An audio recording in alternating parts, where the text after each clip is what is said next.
G'day, fans, and welcome back to another exciting episode of Talking Stuff. Here we are tonight. May the 4th is behind us. Now we're looking forward to the future. How very cool is this, Mr. Aaron? Oh, are you on that side? I got to keep getting, I always get this wrong. On that side, Mr. Aaron, how groovy is this, mate? Is it all very exciting? It's a Thursday night. We're talking about Sci-Fi's Yay Team. What do you reckon? I had so much fun talking about all things Star Wars last week. I just want to talk about Star Wars again. Oh, mate, you can never get enough. What can I say? The galaxy far, far away beckons to us. It absolutely thrives on what we can do. And with that in mind, in fact, your sale last weekend, the May the 4th sale, I mean, May the 4th, International Star Wars Day, as they call it, massively huge and successful. Millions of throbbing nerds turned up at the store. How was it, old son? It will be a day long remembered. So was it all good? Did you get to enjoy it all? What was fantastic?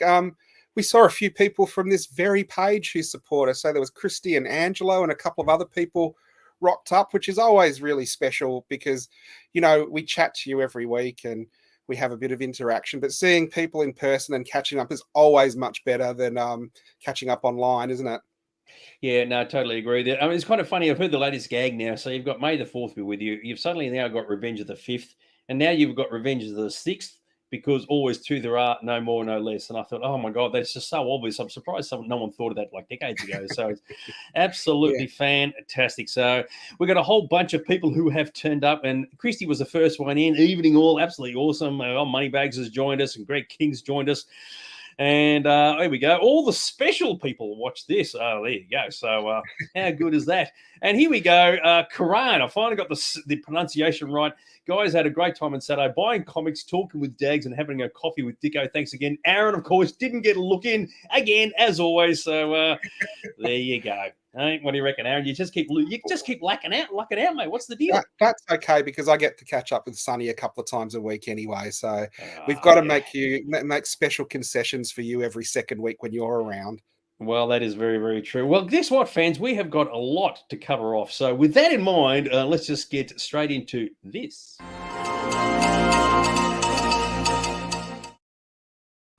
I've kept forgetting to use that thing.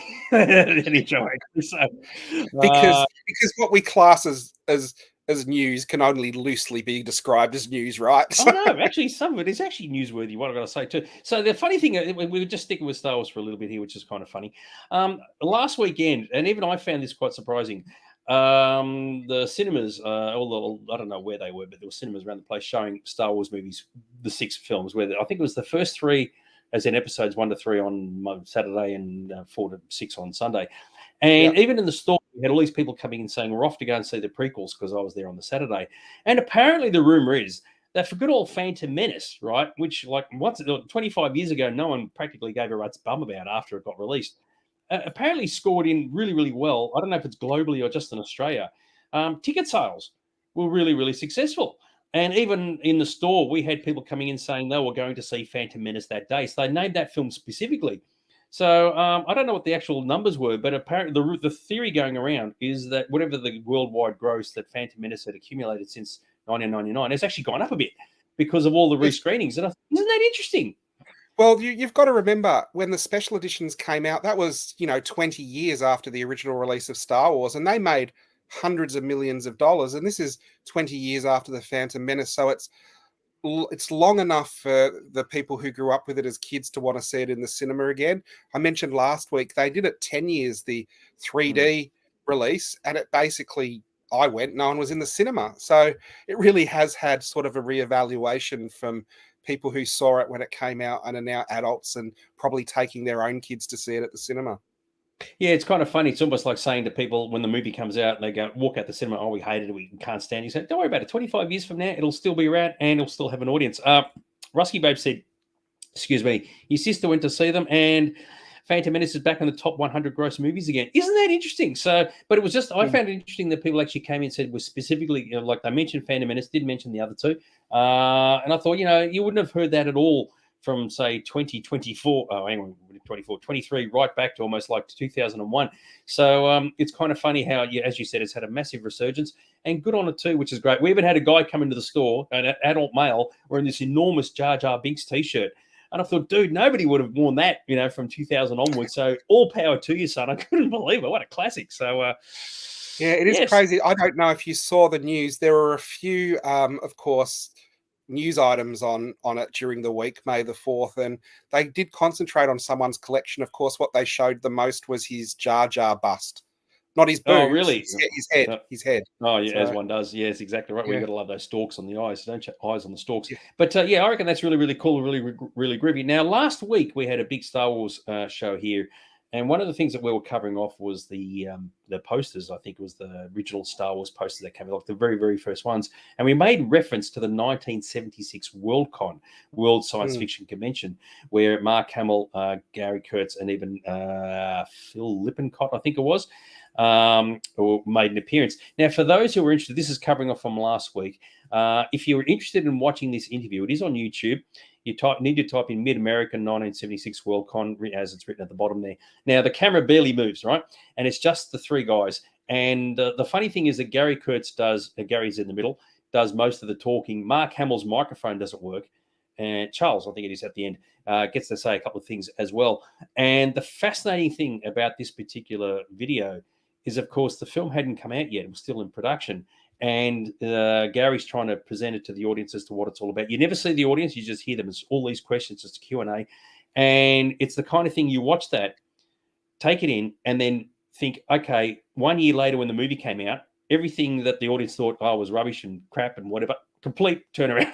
So it's a fascinating bit of history. So if you haven't seen it, it's well worth tuning into. And to Gary's credit, he spoke really well about the film because he's being asked all these scientific questions about the film. It's a space fantasy. The science doesn't matter. But if you haven't seen it, be sure to check it out. Yeah, I've watched it. It's really cool. It is so almost naive in its Yeah.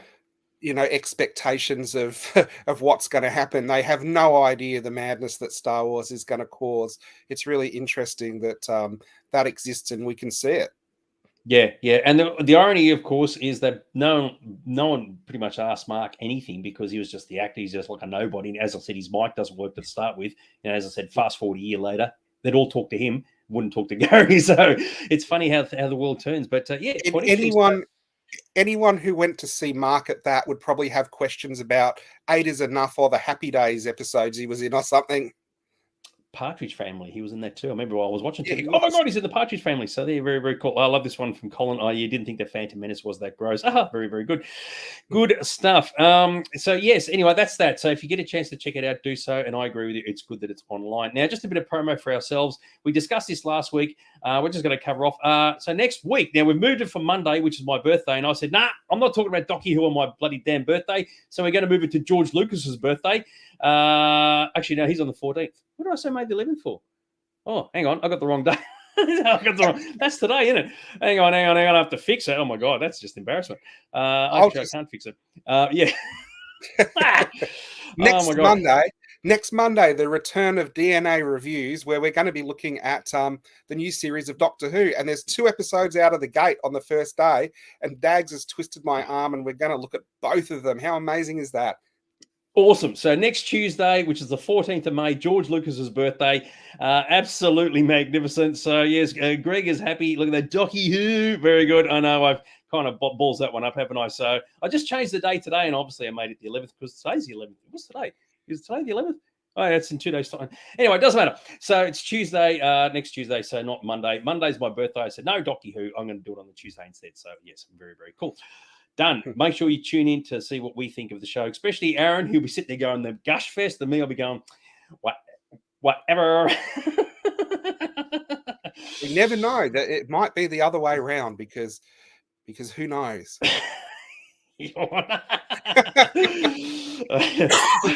Oh dear, that's the famous quote of all time. Now, just quickly, once again, a bit of self-promotion.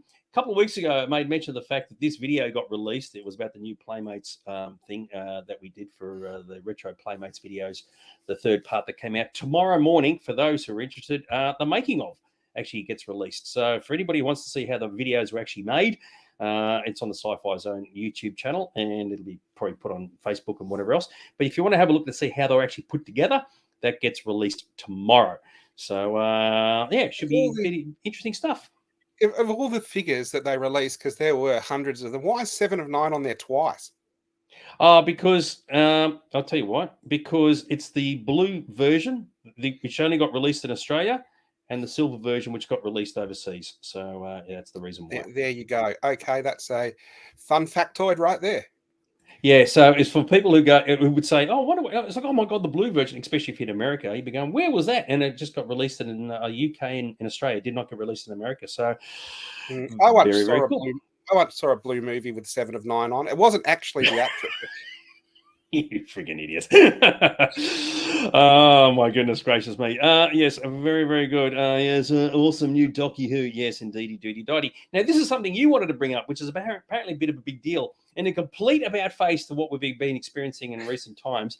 Someone has now released a VHS tape. So it's not a sci-fi thing, it's a horror thing. But what's the deal with this, Mr. Aaron? Well, we were talking about like the disappearance and the change of physical media a couple of weeks ago, and a movie's come out. It's Late Night with the Devil, a horror movie, and it's kind of a found footage one. And the premise is there's a late night show in America, and they have a hold a séance, and hilarity ensues. But they've chosen to release the movie on Blu-ray, DVD, and all the other bells and whistles, but they've cut together the actual 70s in finger quotes episode and put it on a VHS, and they're including a VHS. Now, this must be the first VHS I've seen released in a decade. I can't remember of anything else that's got a special VHS release. I know Guardians of the Galaxy, they released a mixtape and they brought the cassette back for that, and there hadn't been tapes for a while. The last VHS I bought for my collection was Revenge of the Sith. After that, I kind Yes. of lost track of what was released. But I asked at JB Hi-Fi, do they do this much?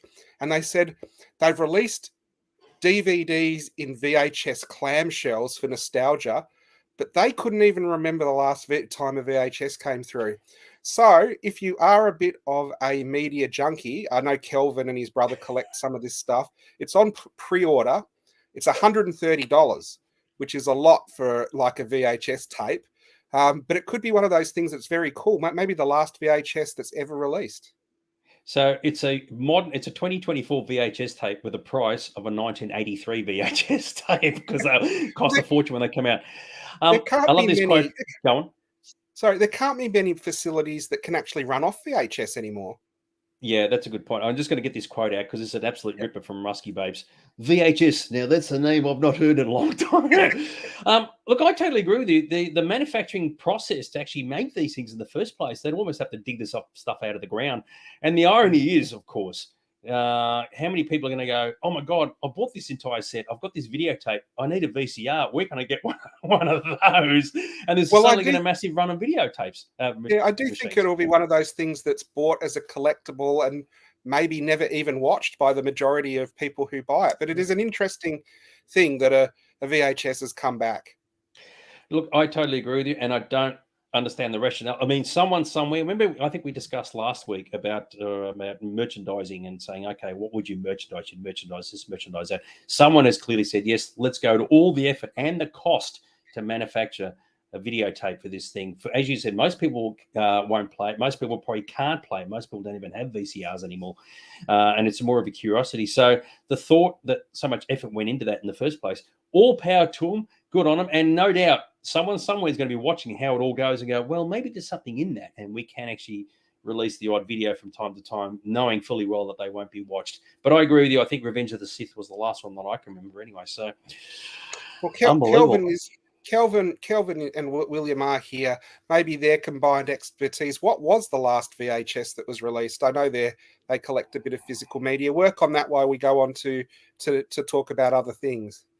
Yeah, totally agree with you. Anyway, that's really quite interesting. So, watch this space. Now, speaking of watch this space, an image came out just this week. Now, as a lot of people know, with the whole DC, MCU, blah, blah, blah, blah, blah, superhero universe, everything gets rebooted again and again and again. And of course, good old Superman is getting rebooted for an umpteenth time.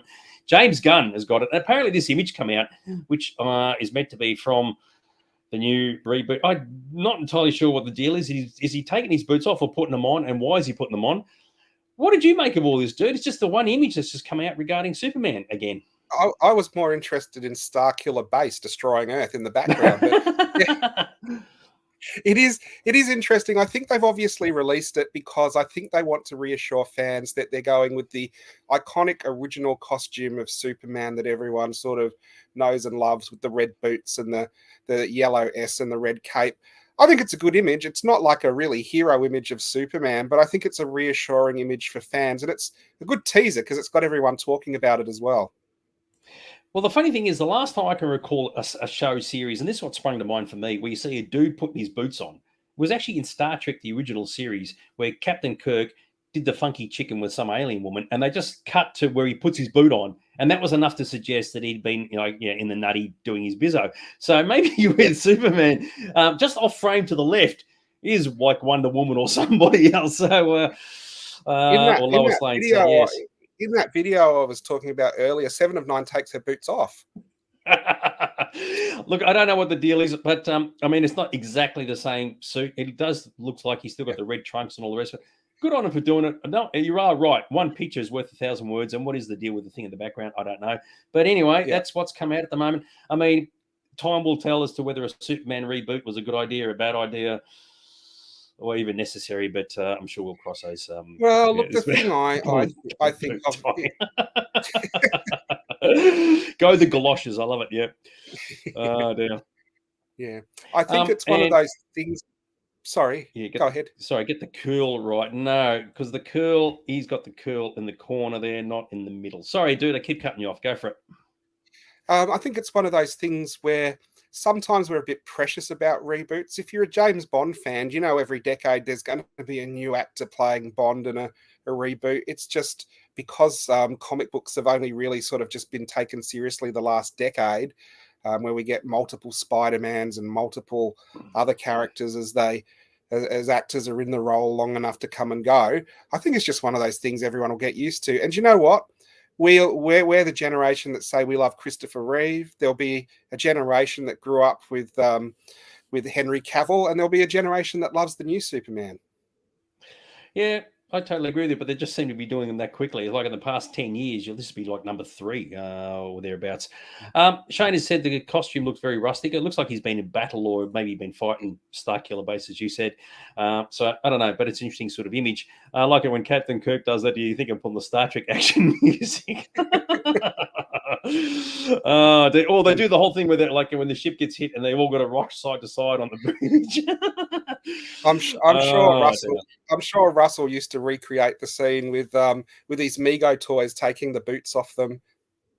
Yeah. Now I don't know if this is an intentional misspelling or not. I like this, and the hell deck. I like that. Not the hollow deck, but the hell deck.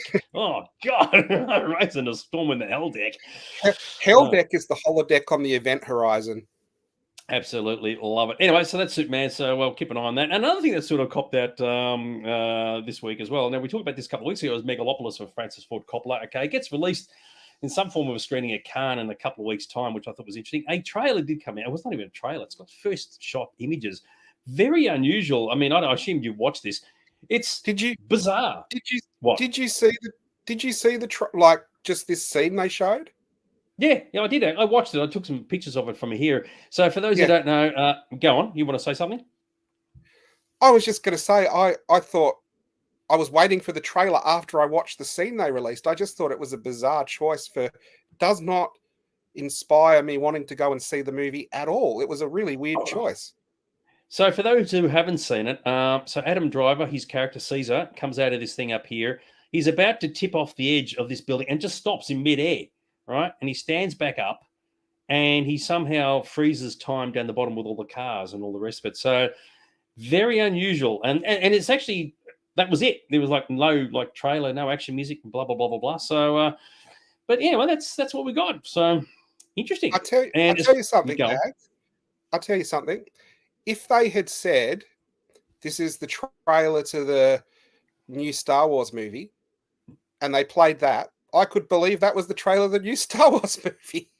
Yeah, well, that's right. So I don't know. I mean, as to the best of my knowledge, even though the film gets shown at Cannes in a couple of weeks, it still hasn't got a distributor yet. So we may never see it. And watching that scene, I agree with you. You could look at it and go, well, what was the point of that? But if you're definitely one who likes saying, okay, this is a Coppola film, it's something a little bit different, let's see where it goes. But who knows when it comes out is anybody's guess. But there As you for go. no How about that? As for no distributor, coming soon to Pirate Bay.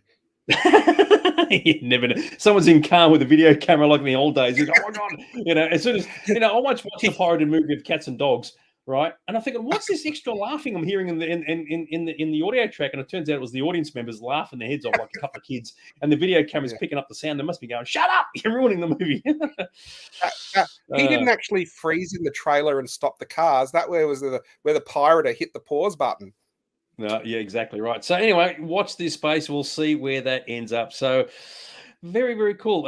Yes, very groovy. And of course, the other thing that's coming up, got released today, of course, was Kingdom of the Planet of the Apes, and we'll probably have a bit of a chat about that next week. Okay, for those who like their apely movies, it should be very, very groovy. So there's stuff happening all the time, which is particularly cool. So just when you think, oh, you're a bit short of stuff to talk about, something new pops up. What do you reckon about that, Mr. Aaron?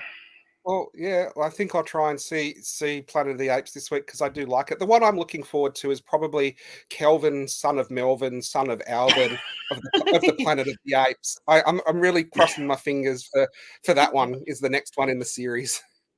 You're unbelievable. There you go. All right, we're going to move along, and I'm just going to press this button because I've got nothing better to do. I'll have it all figured out by the time we reach the frontier. What's that? The frontier. Anyway, so there you go. Absolutely love it. Well, guess what, fans? Last week, May the 4th, of course, some Star Wars came out, animated Star Wars. This is a relatively short conversation, so don't stress, fans, if you haven't seen it or you're not interested or you just want us to talk about something more appealing than this. But there was Tales of the Empire came out with 2 stories, 3 episodes each. I think they ran for about maybe 30, 40 minutes in total, which was particularly cool stuff. And it was Tales of the Empire, and we kicked it all off. The first one was Morgan Elspeth, which was who she got introduced in Mandalorian and then reappeared and got killed off in Ahsoka. Dude, this story, what did you think? What did it float your boat or what? Well, what I have to say about this is they're cheating on this. Surely there could have been 2 episodes that were half an hour each. And what they've done, they're probably getting paid by the minute. So they go, look, if we cut each one of these in 3, we can add the opening and closing titles and get paid extra. I don't know why it just wasn't 2 half an hour episodes because it was so short. You just get into the story and then the credits come and you watch the next one.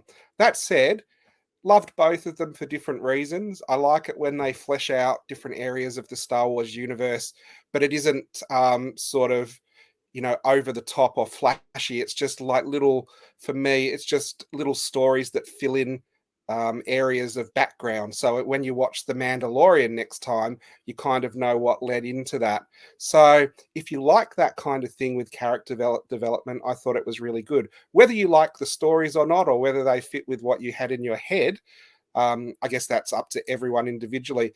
Was great to see General Grievous in action again. I think he's one of those characters that came and went with a bang, and you really don't see anything Grievous anymore, but he was a very loved character for Revenge of the Sith, and you can see there they filmed him quite moodily and at his full strength fighting Jedis, which I thought was fantastic. What did you think? Look, I didn't mind it. So just getting back to the Grievous thing, I do like the fact that he's fighting the mother, the witch, right, with the 2 hands, and then he stabs her with the 3rd arm to the gut, right through the heart. And I go, oh, dude, that's seriously going to leave a mark. It was interesting they focused on Morgan, as we mentioned, because she's relatively new to the entire franchise. Some of the backstory was particularly cool. And, of course, when she got involved when you saw her in Mandalorian, she kept making references to Grand Admiral Thrawn. And, of course, Thrawn appeared, and it was like an absolute scene stealer, Admiral Thrawn at this point. And he had the glowing eyes and the darkness and all the rest of it.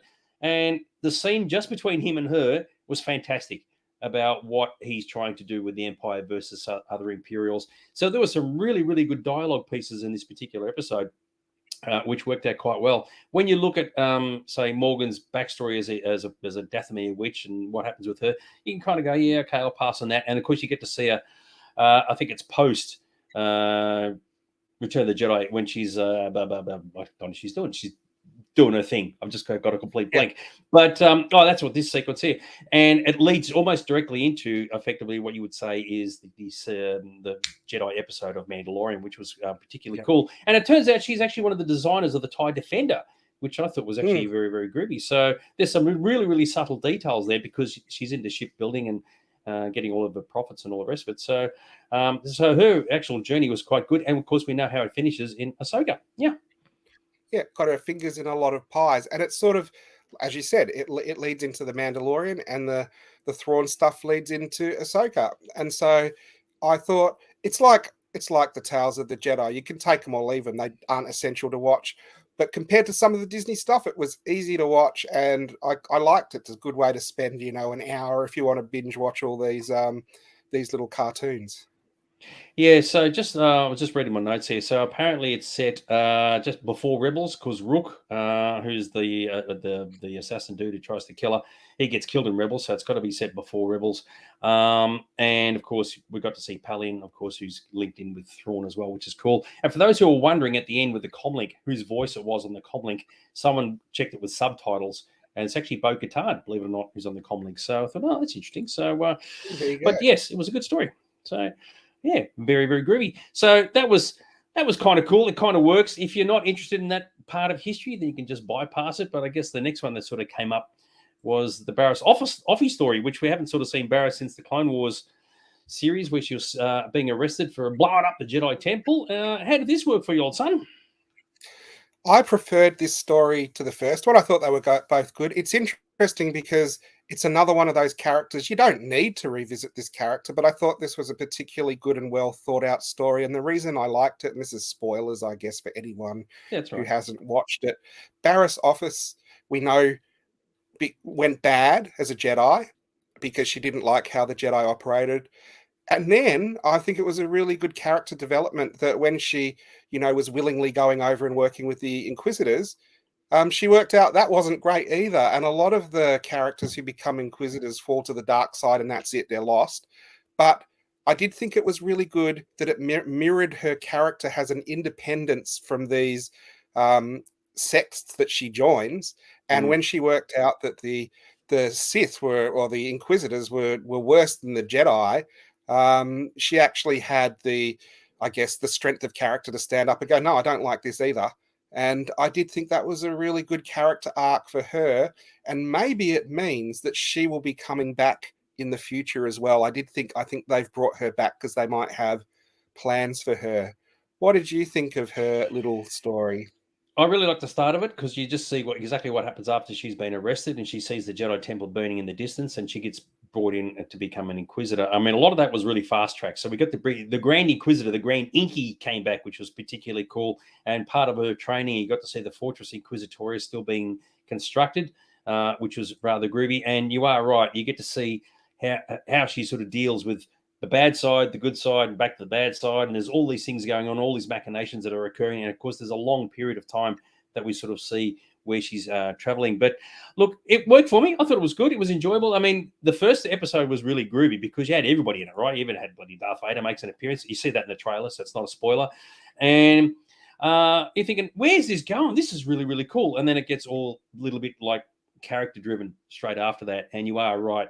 She gets to see how bad the Inquisitors actually are. And for those who are interested, the lady she was with, you do actually see her in Obi-Wan Kenobi. So the fourth sister, I lose track of which bloody sister it is. The fourth sister. Yeah, Lynn. Yeah, she actually appeared in Obi-Wan Kenobi in live action, which was kind of groovy. So she's made a reappearance.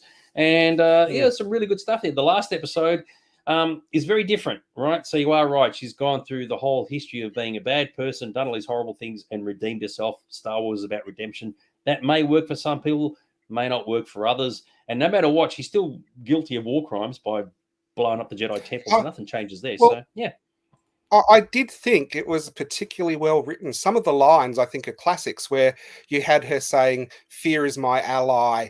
And then Barriss turns around and goes, "No, fear is your master." And things like that are really stuff I could see in live action between Jedi and Sith and things like that. So although they're just a little side thing from Disney, I did think this was really worthwhile. And for those who like Empire, the cave, remember the cave? There's a cave in this as well. And I did think, there's a lot of stuff for Star Wars fans to really like in this. If you don't like the CG animated cartoons, you don't have to watch it. But I do think there are some gratuitous things Disney do where, Obi-Wan fought with Vader again and stuff like that. And then there's some more subtle character development stuff. And this falls into the easy to digest character development that takes half an hour to watch. I thought it was good.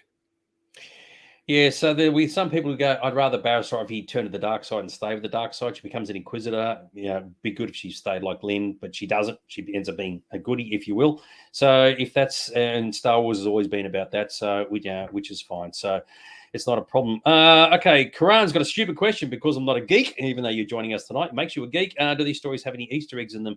Probably. I'd have to sort of think about that. So I'll get Well, back to the you on that. one I was Well, thinking, it's interesting you said that. Was that beast that the baby and family rode into town on? Was that the same thing like that was drinking next to Finn in the middle of the town? It was this big pig thing, and I'm like, I wonder if that's meant to be one of those pigs that was drinking at the water trough. Anyway, that could have been an Easter egg. Yeah, no. And also in the timeline of this series, especially the third episode where Barriss is sort of becoming a healer, a lot of people think it's around A New Hope's era, definitely after Obi-Wan Kenobi. Blake said he loved the Grand Inky. Look, this style of animation. Yeah, they kept the same animation style, plus the same voice actor as well. So, I mean, we saw the Grand Inky in live action. Didn't really work because clearly human just wearing normal makeup. But in animation, it always looks good. And Star Wars animation, you just can't fault it at the best of time, which is very, very groovy. So, yes, I agree. Well, they were relatively easy to sit through, weren't that difficult. And if you dialed into it, great. If not, so be it. Jedi have boom tish. And it was quite enjoyable. Sorry, dude. The style of the Grand Inky has really changed. When he was originally in Inky and the Brain, he was looked totally different. I was wondering where you were going with that. So, yes, very, very cool. And apparently there's some links here to a novel called Rise of the Red Blade. So Barriss Offee was specifically picked by Palpatine to become an Inky, an Inquisitor. And but, of course, there's a whole lot of arguments saying, well, how do the clones need to know? They're just told to kill all these Jedi as part of Order 66. How do they know who to kill and who not to kill? That's a question for another day. So very, very good. What do you reckon, dude? I did think it was genius that they didn't kill her because she had spoken up against the Jedi. So when the revolution come, they think she's on their side. I did think that was a well thought out story. So yeah, definitely a thumbs up from me. Absolutely fantastic. So if you haven't checked it out, Tales of the Empire, which is absolutely awesome. And at the very least, the Morgan story you'll probably dial into, fans, because it is related to Mandalorian and Ahsoka, whereas Barriss Offee's story was from a long time ago. Got to go and check it out if you haven't done so already. It's on Disney Plus, as everything is these days. But that's exciting. But now it's actually time for something even more exciting, because it's now time for this. A question. All right. So as always, I've got a question for my dude, and this is for everybody out there. This will get the brain cells thinking. Now, of course, Aaron doesn't actually know what I'm going to ask. I kept this one relatively simple. Sometimes I like to strain the brain, and other times it's like really, really straightforward. But the question I've got to ask you, old son, what would be your dream job working in the movie or TV industry? Off you go. Oh, that's an absolute easy one. Script editor, because Really? do you know what? I don't always come up with my own stories. I have written and I have like floated ideas, but do you know what I'm good at? I'm a good armchair critic, and I can often watch a movie and, not being egotistical, I think that if I had a pass at that movie to remove some of the plot holes or add something to it, I really genuinely think that movie would be better. So I would definitely say I'd love to be a script editor. You get to see a movie in its sort of first state, and then you get to be involved with it, and you get to try and improve it, and then you see your product up on the screen. I think that would be a great role to be in the movie industry. So would you want to do it specifically for Docky Who as well? Is that something you'd really want to get your teeth into? No, absolutely not. I like any genre. I probably wouldn't want to do it for romantic comedy or drama or stuff like that. But I truly think I have a skill for watching a movie and going, do you know what? I could make that 10% extra better just by changing a couple of lines or changing a couple of scenes. Probably wouldn't even cost more for the production. Just, it's egotistical, but I think I know what would please the crowd better. So what's off the top of your head, something that you've seen that's like, we'll keep it recent and pop culture related, that you've said, oh, I could have done a much better job mucking around with that and changing something? Superman versus Batman. Superman Yeah, versus okay. Batman. I'll give you a couple of scenes quickly that I think would make it better.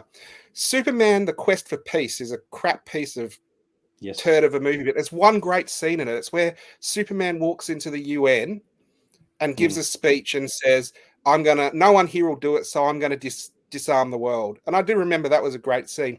In this, half of Superman versus Batman, they lead up to this inquisition on Superman, and then they don't let Superman speak, and they blow up the thing and everything. What they should have done in that movie was Lex Luthor was saying, no, absolute power absolutely corrupts. And he should have been watching that that live, and Superman should have testified, and he should say, I'm on Earth now, and I follow the authorities, and I do what they want me to do. And Lex Luthor cannot blow that thing up because Superman's too good. And then right at the end, Superman says, but sometimes, like when there's a terrorist thing, I can't get there in time if I go through the UN or the police or whatever.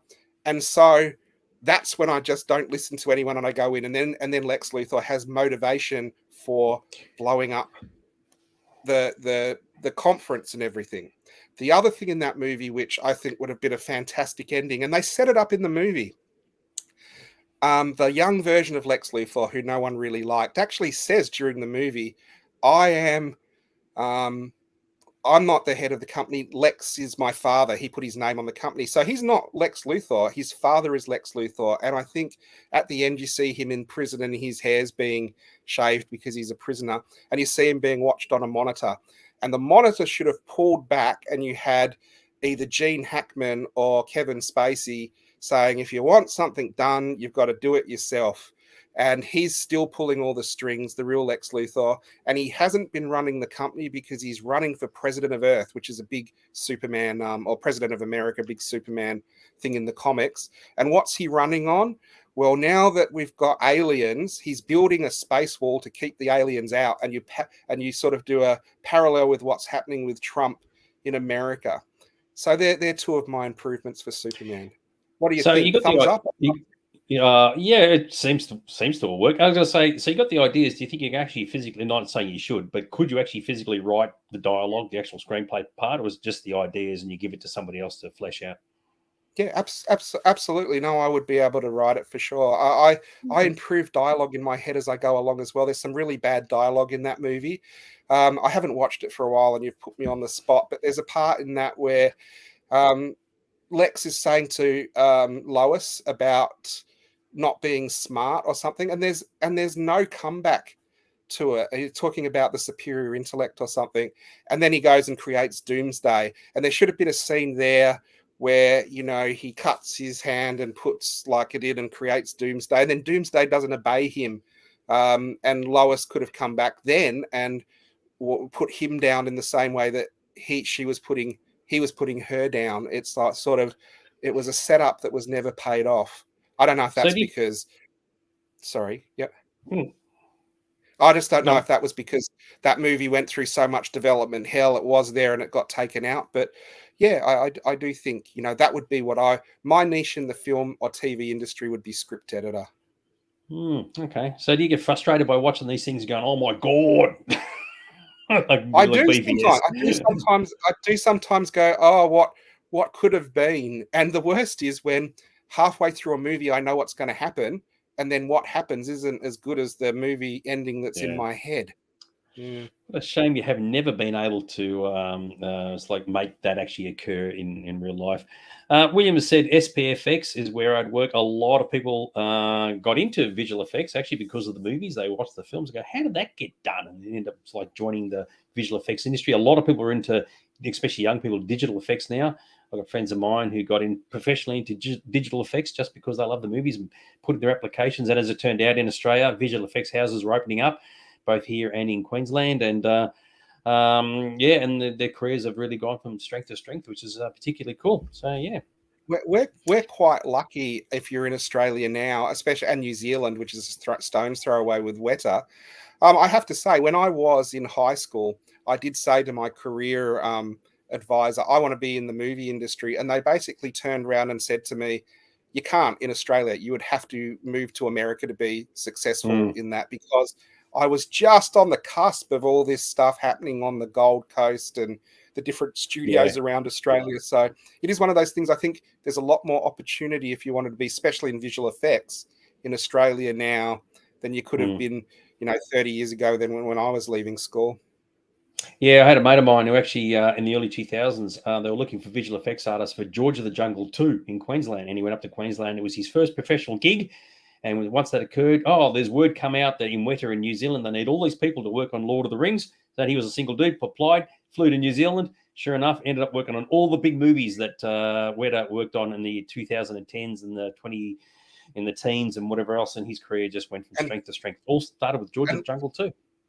And wouldn't it be amazing if Cameron came back here and then sold me his entire toy collect? Oh, he did. Yeah, good, I know. Christy said background extra is semi-notice all the time. Yeah, I've actually been a background extra in TV shows and whatever else. And and yes, it was Dad's Cameron. That was Cameron Smith. Dad's actually had Neighbours cards with him on that I made. Yeah, no, I've been on Neighbours a number of times as a background. There's a lot of stories I won't share them with you now, but. Yes, so there you go. But yes, everybody has I think something that they would love to do in the film industry, whether it be in front of the camera, behind the camera, or even in an office somewhere. Script editor, I can sort of see that. Yeah, the person with the ideas, because the writer's room is where it all kind of happens. Someone comes up with a concept and they just got to nut it all out. And sometimes they get it right and sometimes they get it wrong. But no, that is very cool, dude. Absolutely love it. So if anybody's out there is interested in making a film, or they need some stuff read by someone who's got some pretty good smarts, and I do agree with you, I think you've got some pretty good ideas, and you could definitely sort of like improve upon what's been done previously, then you're the lad to contact me. I can read your script and tell you how crap it is. Exactly right. So there you go. Very, very, oh my goodness. What? Oh, okay. Yes, exactly right. So it is all good. Now, anyway, we're going to move on. Now, this got this other bit. This is another one for everybody who can comment on, because this is an absolute ripper. Once again, this is an idea that came from somebody else, right? We're having a chat at a dude's place, and we said, what if you could do this, right? Now, there's some rules that you got to take on board for this, but if you could time travel to film events in the past, right? Now, the ruling for this is that you go back in time. You can't talk to anybody. You can't interfere with anything. You can't record anything. You can just witness and watch. And where would you go? What would you do? Now, one of the things that I've pulled up here is a lot of people, we were chatting, saying we'd love to be on Star Wars when they were actually filming it. This would have been 1975, 76, just to watch it. And once you start thinking about it, you'll be going, of all these places you could be, you just watch and observe. And one of the things that I said that I would love to do is to go back to Hollywood movie mogul parties back in the day. You know, they make a movie and the big producers, the big houses in Hollywood, just to go to one of these parties and just to see what happens. That would be freaking awesome. What about you, dude? What would you like to do? Well, this is a very famous movie. It's not exactly a Hollywood movie, but I'm into cryptozoology, so all that weird Loch Ness monster and stuff like that. I'd love to go back to where the Patterson Gimli Bigfoot film was filmed. It's that picture of Bigfoot sort of walking in a dry creek bed for about 30 seconds and walks off into the bush. I would love to know if that was real or if that was staged. Maybe that's naive of me. Maybe it is just staged, but it would actually, fill in like one of those just personal little niggles I would love to know. The other one is, again, it's not really a movie, it's a historical thing, but I'm sure it was filmed, the Roswell alien crash. Yeah, that was brought I up would in our love discussion. to Yep. be a fly on the wall at the alien autopsies and all of that, just to see if that was real. Getting that out of the way, I would love to go and see the very first day of filming of Doctor Who back in 1963. That would be a pretty amazing event when no one knew it was going to be successful. No one knew if it was going to, even be popular. And they had to re-film the whole first episode because the first time they filmed it was a complete schmozzle. You know what? William said the same thing. And I totally get it, right? Because you're witnessing something and you can't talk to anybody, but you'd almost want to say, do you have any idea what legacy you guys are creating here? Right? They wouldn't have the foggiest saying, oh, this is 1960, probably 1962 at this point, maybe 1963. Yep. it's like this thing's going to be around for like 60 years, right? And it's like they wouldn't have the foggiest. And that's the reason why I brought up the Star Wars thing, because when they were making Star Wars, as what a lot of people know, the English crew had no idea what they were working on. They just said it's just this piece of crap. No one knew what it was until it got released, and then it becomes this mega hit. And to just sit there and watch and see what things were occurring be fantastic. William was talking about visual effects before. I mean, imagine sitting there watching all this occurring when they're doing the visual effects for The Empire Strikes Back and watching how they physically do it. That'd be spectacular. That'd be absolutely awesome. The most amazing thing would be if you went back and were in the visual effects department before George Lucas came in and put his foot down. So you were in ILM when they were still making slip and slides out of inflatable plane things and slip and sliding through the car park. And there's that famous story that the 20th Century Fox execs turned up to see how their movie was going, and the head of the visual effects was wearing a giant trout mask and wouldn't take it off. And George Lucas got back, and there was only two finished shots, and only one of them he thought was any good. How amazing would it be in that sort of very bohemian situation where absolute pivotal history of special effects is going down, and everyone thought it was an amazing party? Yeah, because I think it was a really hot day, and they had a tub outside, and they're all taking dips in the tub to try and cool down, because probably I don't think they had air conditioning or something at the time. Christy said, "Who wouldn't want to see Roswell?" Roswell is an obvious one. You go to Roswell when you know something's going to happen. You just see what occurs and see how close it was to being true to life, which is particularly cool. Was it? I'd rock up to a Quatermass experiment, telerecording, and squash that bloody mosquito. Well, you can't touch anything, Rusky Babes. You can only watch. You can't interfere that way. There's no butterfly effect or whatever else. But I think, watching anything that you absolutely love and adore. I mean, to be fair, for those who have never worked on movies or TV shows, it really isn't a spectator sport. It's as boring as hell. It takes a long time for anything to occur. But just to see it occurring and knowing where it's going to lead in the future, I think is a massive, massive buzz. And I tell you what, now Colin has said to find amazing. the wall in Captain Kirk's quarters. Hang on. So I was going to suggest, I mean, if you're talking about Star Trek, right? It's like when they were filming the original Star Trek, even these guys didn't know what was going to come from this show when they first did it. It was going to be around for decades, and the massive fan base it was going to create and how popular it would have been. It would have been an absolute buzz and a half. Sorry, dude, to cut you off. Well, I was going to do a Star Trek one as well. It's not exactly a filming event, but I did mention to you going to the Con of Wrath, the huge, disastrous Star Trek convention that happened after the Wrath of Khan that no one turned up to, and they oversold and they stole all the money, and it was an amazing array of stars that turned up. What an event that would be to watch fall apart around you as you were there. Yep. No, I totally agree with you. Christy said about the 10 Commandments, good old Cecil B in action. I mean, to be fair, when you see the stuff being produced in real life, it is kind of like it does shoot you down your belief as to what you see on screen. You know, there's blue screens here, there, and everywhere, and everybody's like slow, and it's taken a long time. It doesn't, and there's no music, of course, and the sound will get redubbed. So it is kind of like destroying the illusion. But to just sort of be there and go, you know what, I'm actually at a point which is pivotal to my personal history. Whereas like what you guys are doing here is going to have a massive impact on my life going forward. I mean, a good example of that is Next Generation, right? I mean, imagine just walking around and just listening to what they're talking about. What are the actors talking about in between takes? What are they getting? Well, they're going to talk about what they're going to have for lunch or where they think they'll be in 20, 30 years' time. And this is like first season of Next Gen.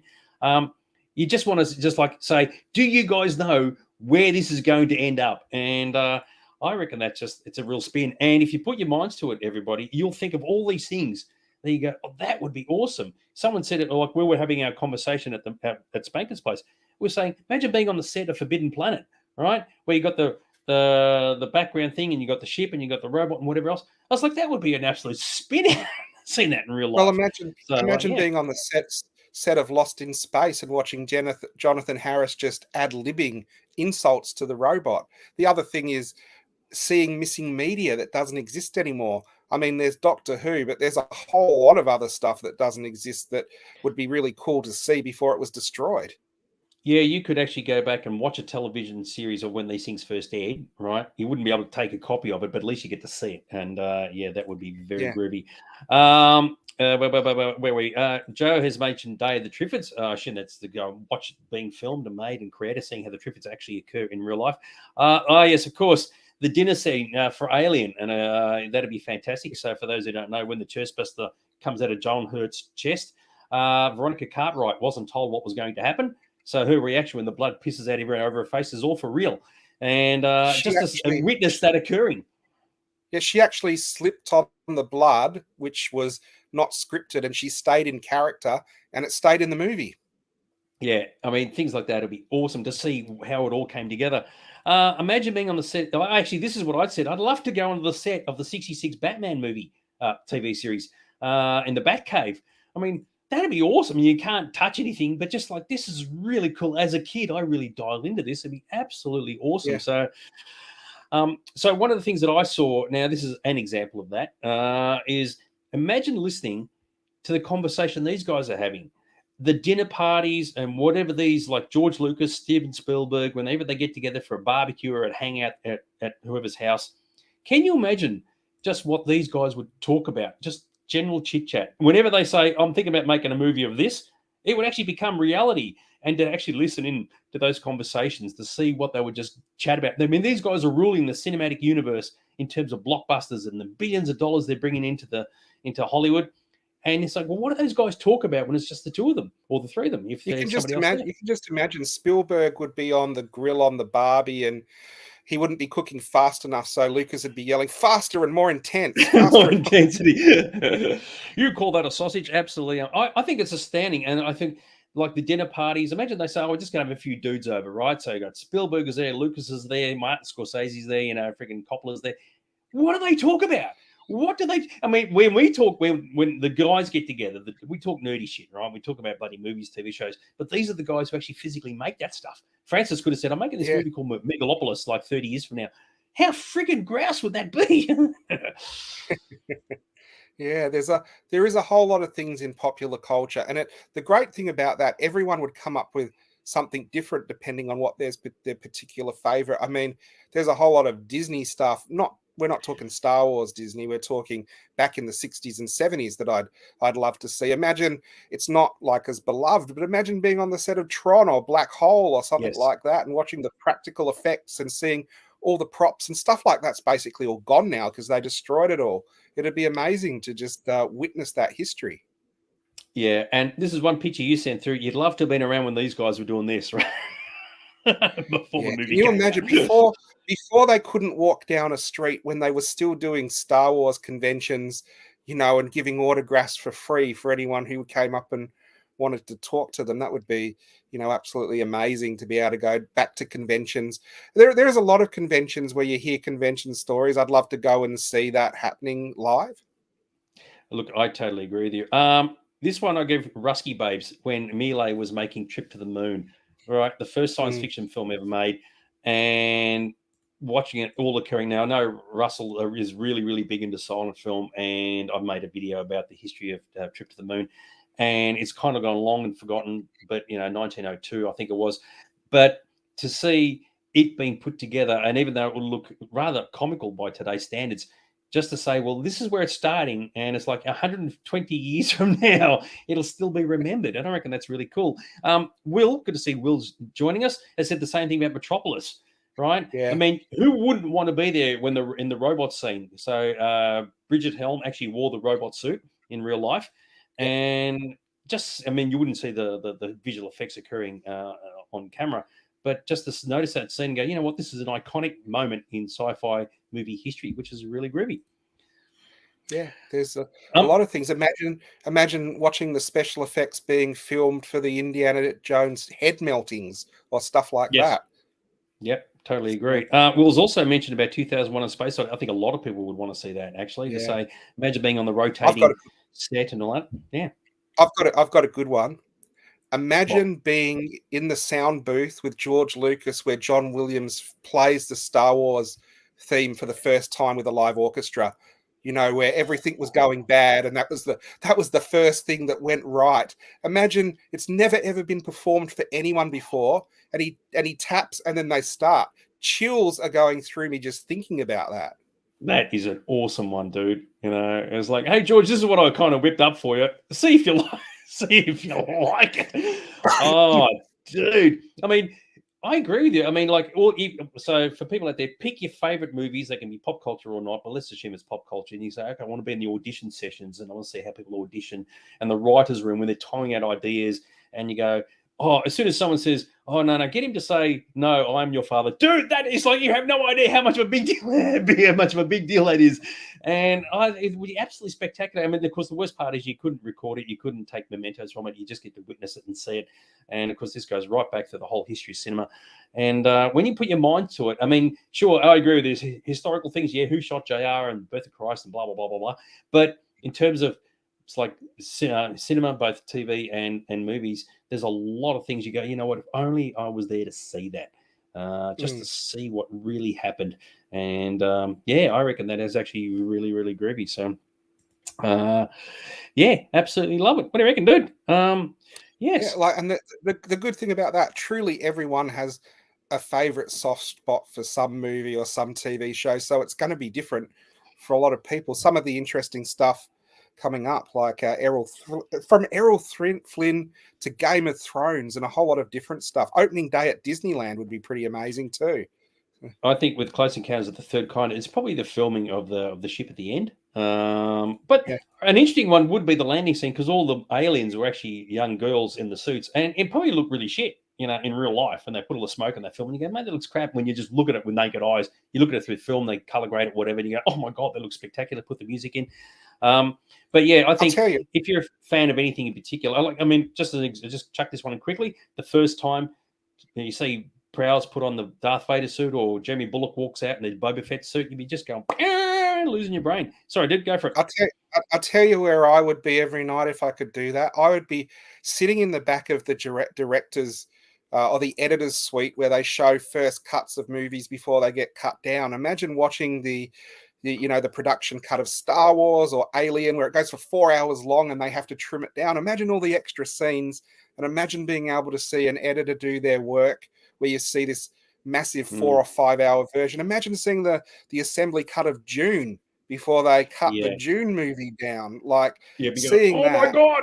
Yeah, and it is literally snip on the cutting room floor. No, put that bit back in. It's awesome. Yeah, so that'd be cool. Yeah, totally agree. I like this one from Karan. Jurassic Park opening with real dinosaurs. That's not gonna work, dude. But it would be interesting. Well, that's actually taking the time machine back a bit too far. Yeah, if you look at the Icons on Earth documentary, when the Lucasfilm were walking through the ILM and they were trying to work out how to do the dinosaurs, it's just as when the CGI was just being invented. And there's a big sequence where they're saying about doing it as a stop motion puppet, and then of course the guys do it digitally. And I can't remember who it was at the time. It might have been Steven goes, oi, Spielberg goes, what's that?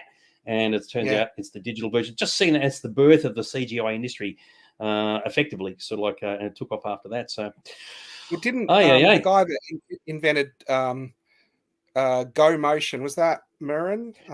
What's his name? I don't know. Anyway, he saw the first CGI tests, and he actually said, "Oh, we're extinct." Yes, that's correct too. A couple of finishing ones. Marshall Lucas rescue Star Wars. Yeah, as you said, being in the editing room when they're actually, because seeing those decisions actually get made and just watching and go, wow, this is how this is where the magic came from. That'd be such a spin. Blade Runner, of course, in 1982. Yeah, just seeing Ridley doing his magic. It's just sort of, because they would spend hours just lighting everything, and it's just magic for celluloid. It's absolutely spectacular. I agree with you. So many to mention, and that's what's so good about it. Right. And when we had this conversation in my mate's place the other day, we were just churning out stuff. It was just coming out everywhere. Now, some things are more important than others. Some things are more iconic than others. But for yourself individually, everybody has something that they would love to witness if they could go back in time and do it. So, sorry, dude. Another good Star Wars one. Imagine just sitting in the Dagobah set in Elstree Studios and watching them do all the Yoda stuff with Frank Oz underneath the ground, and you just get to watch that character come to life for the first time. That would be absolutely amazing as well.